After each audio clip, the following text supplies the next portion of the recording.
जी over payment की कोई penalty नहीं होती।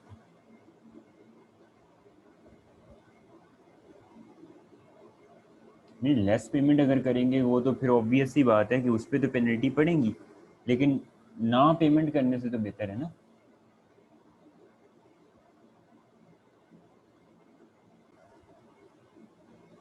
अगर हम बी रिक्वायरमेंट भी आते हैं, इस क्वेश्चन की बी रिक्वायरमेंट है स्टूडेंट्स हमारे पास, in respect of the proposed purchase of 60% shares of the Lodge Limited, explain why Lodge Limited will be CFC following the purchase. सबसे पहली बात जो हमें एक्सप्लेन करनी है कि जो लॉज लिमिटेड है वो सीएफसी क्यों है।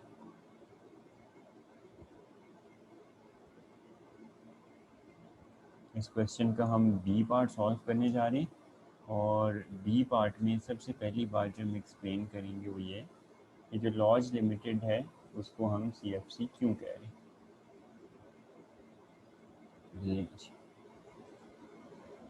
पहली बात हमने ये एक्सप्लेन करनी है। Explain how any CFC charge in respect of the Lodge Limited would be calculated. CFC charge जो है वो कैसे कैलकुलेट होता है, ये भी हमने उसको बताना है, ये बताते हैं। दूसरी requirement, third requirement, state the conditions which need to be met in order for a 12 months exemption period to be available।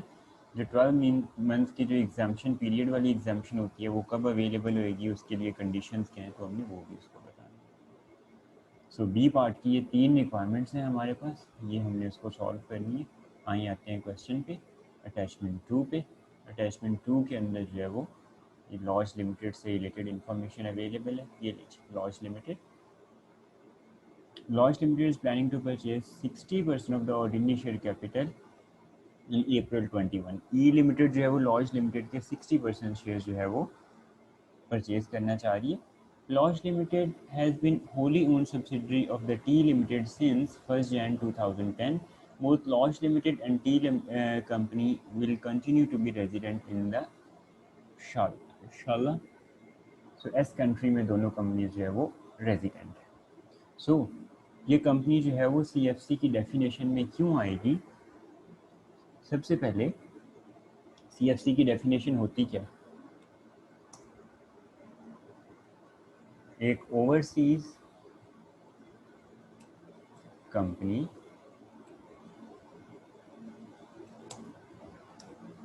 या overseas resident company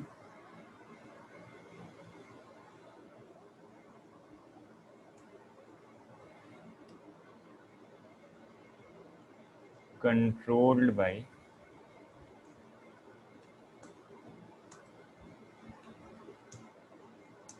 UK resident company और company plus UK resident individuals.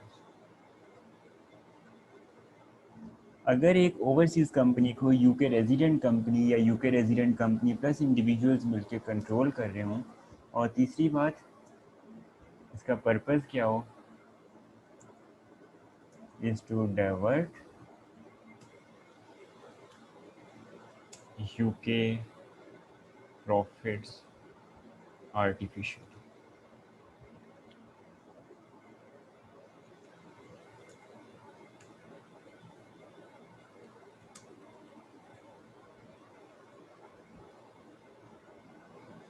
इसका purpose क्या हो कि UK के profits को हमने artificially UK से बाहर डाइवर्ट करना है। तो अगर ये चीज़ें पूरी हो जाए तो कंपनी को बोलेंगे CFC. But as far as first two points are concern, on the basis of first two points it is CFC, but need to be confirm whether profits are diverted artificially और not. So हम profits को artificially divert कर रहे हैं या नहीं कर रहे, ये हमें कंफर्म करना पड़ेगा। लेकिन बहरहाल ये ओवरसीज़ रेजिडेंट कंपनी भी है और इसको यूके कंपनी जो है वो कंट्रोल भी कर रही है। तो फर्स्ट टू पॉइंट्स जो है वो अवेलेबल हैं, फर्स्ट टू पॉइंट्स जो है वो पूरे हो गए। सो सबसे पहली बात का हमने जवाब दे दिया। नेक्स्ट जो उसकी रिक्वायरमेंट है कि इस सीएफसी के केस के अंदर जो है वो चार्जेबल प्रॉफिट्स कैसे कैलकुलेट होते हैं। तो उसके अंदर यहाँ पे हम टेबल इंसर्ट करके, मैंने आपको नोट्स में भी ये चीज़ लिखी हुई है, यहाँ पे भी हम जो है वो सबसे पहले हम लिखेंगे CFC चार्जेबल प्रॉफिट।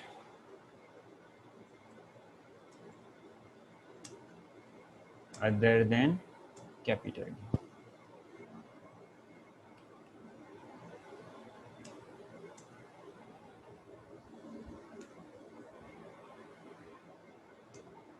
ब्रैकेट में लिख दो अंडर CFC लेजिस्लेशन।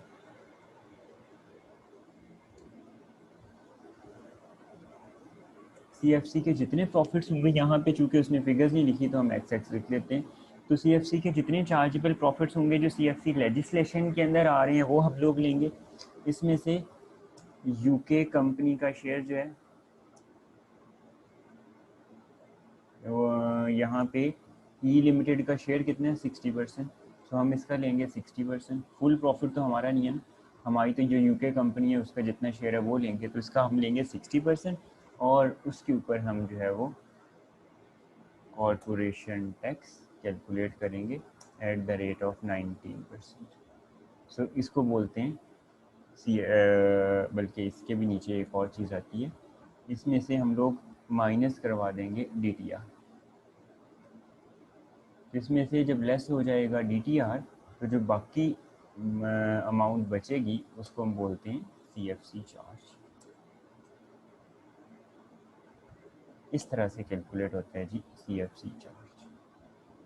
ये नीचे वाली दो स्पेयर हैं, इसको ऐसे ही रहने देना है, ऐसे ही रहने दें, लेकिन अगर आप इसको डिलीट करना चाह रहे हैं तो इन तीनों को करें सेलेक्ट, रोज़ में आएँ और यहाँ से करें डिलीट रोज़, तो जो एक्स्ट्रा हैं वो हो गई डिलीट।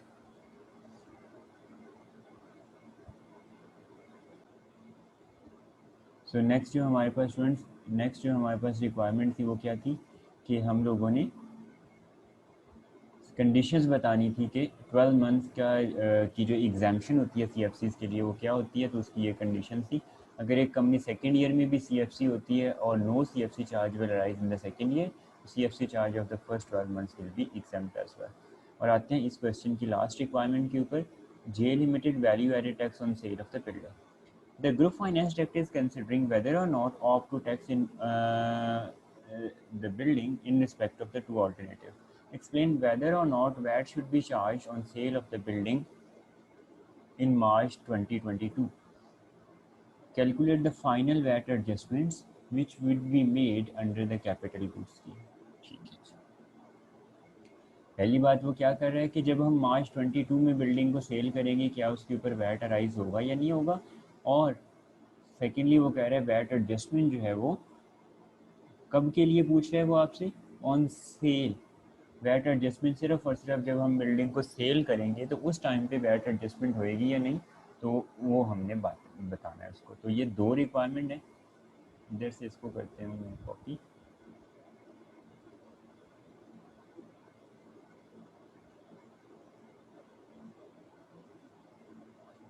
इधर से कर लेते हैं इसको पेस्ट,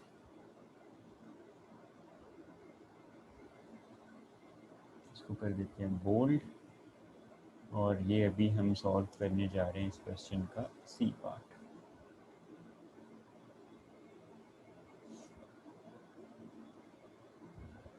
दूसरी रिक्वायरमेंट भी अभी पेस्ट कर लेते हैं ताकि ये डॉक्यूमेंट हमें दोबारा ना ही खोलना पड़े।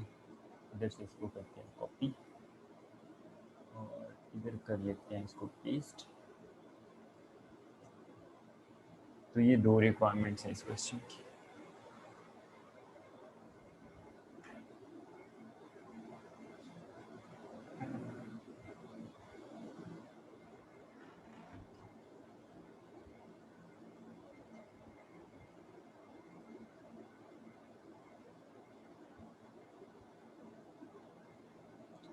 अब आते हैं जी क्वेश्चन पे, इस बिल्डिंग के बारे में डिटेल क्या दिया, डिटेल पढ़ लेते हैं। J Limited purchased the building in 2014 for £450,000 plus value added tax of £90,000। Company ने ये बिल्डिंग परचेज की थी 450 की और वैट दिया था इसके ऊपर 90,000। In the year ended 31 March 2015 In all the subsequent years, 72% of the building was used to make taxable supplies and 28% was used to make exempt supplies. The capital goods scheme applies to building. S Limited will sell the building in 31st March 2022 for 700,000 pounds. Students ये क्या है? Partially examined business है. सबसे पहली बात, जो पहली requirement का आंसर है वो क्या है? Whether VAT should be charge और नॉट. सो यहाँ पे स्टूडेंट्स हम उसको बताएंगे कि चूंकि ये जो बिल्डिंग है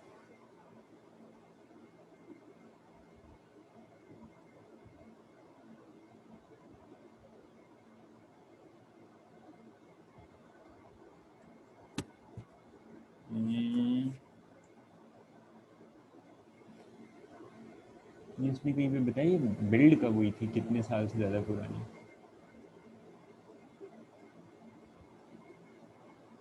नहीं ना बताया.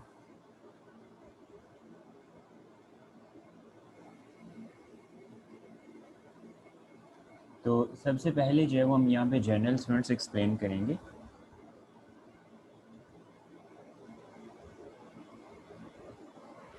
हम उसको बताएंगे कि न्यू कमर्शियल बिल्डिंग्स जो होती हैं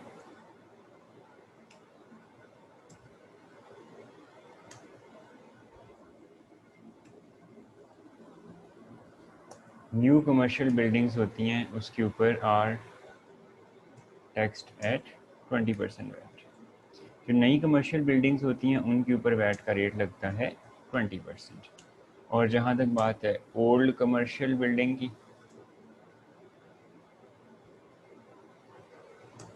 ओल्ड कमर्शियल बिल्डिंग्स की, उसके लिए we have two options. One is exempt and second one is opt to tax. जो ओल्ड कमर्शियल बिल्डिंग्स होती हैं उसके लिए हमारे पास दो ऑप्शन होती हैं. एक हम इसको करवा लेते हैं एग्जाम्प्ट और दूसरा करवा लेते हैं ऑप्ट टू टैक्स. दोनों जो है वो हमारे पास ऑप्शंस अवेलेबल होती हैं. सो ये हमने न्यू कमर्शियल बिल्डिंग हो या ओल्ड कमर्शियल बिल्डिंग हो तो उसके लिए जो है ना वो हमने यहाँ पे बताना है.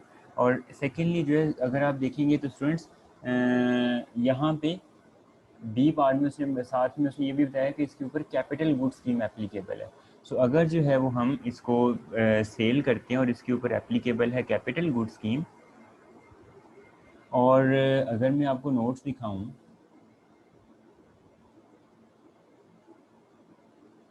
नोट्स के अंदर जो है ना वो हमने एक चीज़ पढ़ी थी कैपिटल गुड स्कीम के केस के अंदर जब हम बिल्डिंग को सेल करने जाते हैं ना,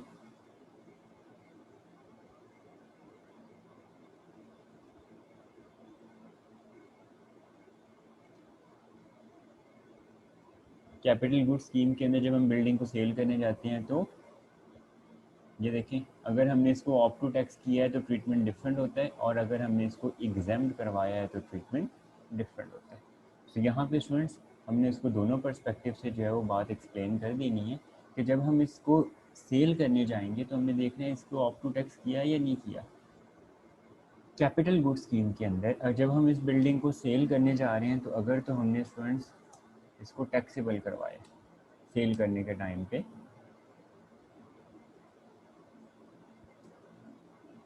ऑप्ट टू टैक्स करवाया तो एडजस्टमेंट फॉर सेल डिफरेंट होएगी. और अगर हम इसको सेल करने के टाइम पे इसको जो है वो करवा रहे हैं एग्जाम्प्ट तो जो है वो एडजस्टमेंट डिफरेंट होगी. दोनों के फार्मूलाज आपके नोट्स के ऊपर गिवन है.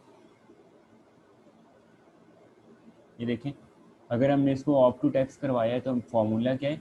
Total input VAT divide by adjustment period. Building के केस में होता है 10 years into 100% minus percentage of supplies in the year of purchase into remaining years of adjustment. देखिए यहाँ पे इस बिल्डिंग की अगर हम बात करें तो इस बिल्डिंग के ऊपर जो है वो एडजस्टमेंट फॉर सेल कितनी आएगी. टोटल इनपुट वैट कितने इस बिल्डिंग का स्टूडेंट्स? 90,000 मल्टीप्लाइड बाय कितने ब्रैकेट स्टार्ट. अगर हम इस बिल्डिंग को टैक्सेबल करवा रहे हैं तो अभी जो है वो हमारे पास परसेंटेज कितनी बन जाएगी? 100%. जब हमने इस बिल्डिंग को परचेज़ किया था तो स्टूडेंट्स ईयर ऑफ परचेज में उसने आपको बताया हुआ है कि टैक्सेबल सेल्स कितनी थी 72%। और हमने 2014 में ये बिल्डिंग परचेज की थी और 22 के अंदर हम इस बिल्डिंग को कर रहे हैं सेल। तो कितने ईयर्स कंप्लीट हो चुके?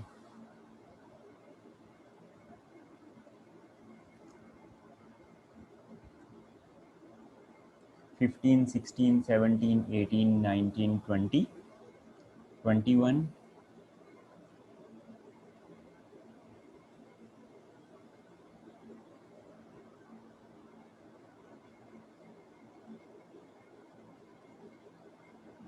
14 में परचेज की थी हमने 1 जून 14 और मार्च ईयर एंड में।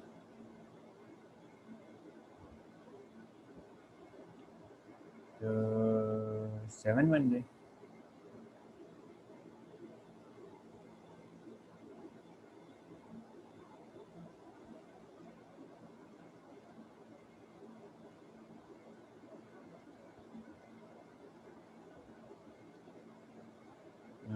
फोर्टीन में परचेज किया तो पहले साल मार्च 15 ही बनेगा ना। 15, 16, 17, 18, 19, 20, 21, 22, 8 बन गए। 8। सो स्टूडेंट्स 8 ईयर्स कंप्लीट हो गए तो बाकी ईयर्स कितने हैं? 2। सो 2/10। तो ये होगी एडजस्टमेंट फॉर सेल।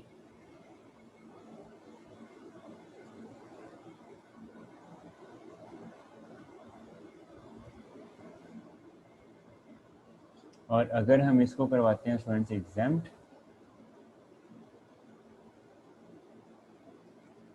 तो उस केस में जो है वो adjustment for sale same formula होगा।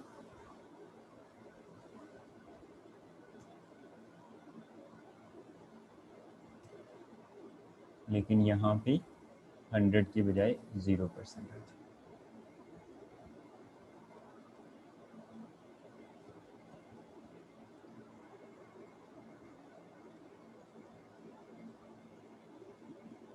सो अगर हम इसको ऑफ टू टैक्स करते हैं तो कितना हमें टैक्स देना पड़ेगा, और ऑफ टू टैक्स नहीं करते तो कितना देना पड़ेगा। So this was all about capital goods scheme. ये स्टूडेंट जब हमने ये टॉपिक पढ़े तो ये तो चीज़ें हमने डिटेल में पढ़ चुकी।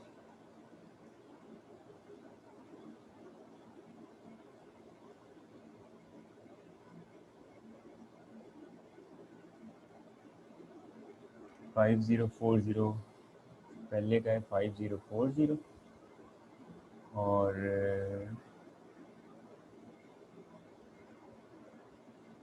12960 नेगेटिव।